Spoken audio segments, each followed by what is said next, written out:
So today I'm here with you guys showing you the brand new Keylab MK2 controller keyboard from Arturia. It's available in a 49 key version and a 61 key version as well, in black as you can see here, and it also comes in white. So where do we start? Well, the first thing is the quality of the keybed. It's exactly the same keybed as you would find in the Matrix Brute. It's a nice, responsive synth action controller keyboard. And secondly is the build quality. It's solid metal, so it's chunky, it's got a nice bit of weight to it.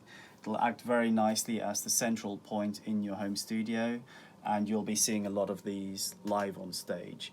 So the whole idea behind this was about integration. We want it to be quick and easy for you to plug this in and you're ready to go. One of the first things we've done to make it easy is to include the full version of Arturia's Analog Lab software. So Analog Lab is over 6,500 sounds of the best of sounds from the V Collection bundle. So you're getting a lot of different type of sounds there. To get into Analog Lab mode, have Analog Lab open on your computer, select the Analog Lab switch here, and everything is ready to go. If you would like to quickly choose between your different sounds, perhaps if you're live on stage, you want to go to electric piano, all you do there is push the button that says electric piano, and you'll see that has loaded up on your screen straight away. If you want to do a bit more scrolling to find that specific preset you want, there's one called Dark Ballad. This little rotary acts as a select switch. Then you'll see on the screen that has loaded already. If you want to go to bass, you just select the button that says bass. Very quickly that's loaded up as well. But also what you can do, especially if you're playing live, is you can set up a multi. So we want to have a bass sound, but we also want a pad sound going. So let's hit that button that says part 2. Then over here we select pad. That's already loaded for you. So if we play that sound, here there's a bass and a pad that's layered. But if you're playing live, you kind of only want to take one controller keyboard. You don't want to have two, so one for the bass and one for the pad. Quite easily we can set up a split point, meaning you can have the bass on your left side and your pad on the right, or piano, or whichever instrument you've got. To set the split point very quickly, you hold down this live button, set your split point. So now you're going to have your bass only on the left side and your pad on the right side, and of course you can play both of those together. You can do that with absolutely any sound. So quick and easy integration. So we've also got a chord mode. So if you tend to be a bit of a one-finger player, but you want to sound a bit better than what you actually are, you can record your own chord by holding down the chord button and then playing in the chord. So now you can hear you've got different chords going on. You also got the transpose button. So if you're a person who always writes in C, you can hit transpose and hold down the key that you want to transpose it to. So now you're not actually playing in C. That's C. Then we've got octave up and octave down, and exactly the same pitch bend and mod wheels that you would find on the Mini Brute 2. Nice solid metal wheels. We've got the pads up here, which you can use. It's sending MIDI information, so you can have it sending notes. You can use it to enable clips in Ableton Live, for example. But we've also got a chord mode on here. So by holding down one pad,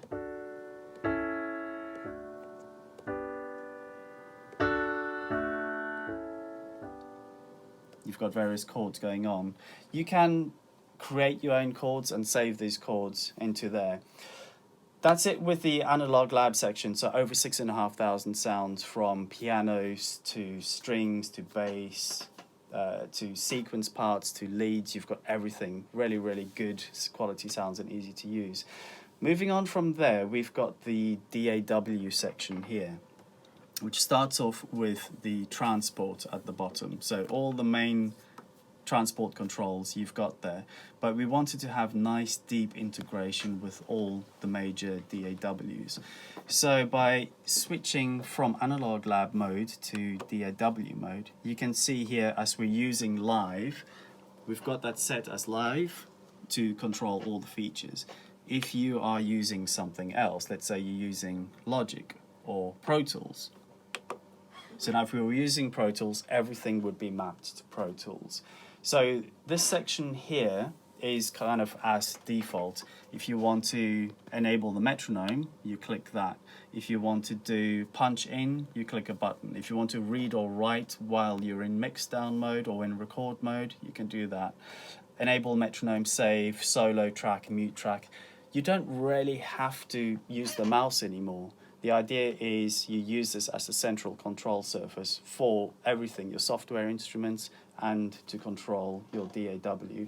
The DAWs this controls is using the Mackie protocol, so you can set it up any way you would like, but Live, Logic, Pro Tools, Cubase, Studio One, and Reaper.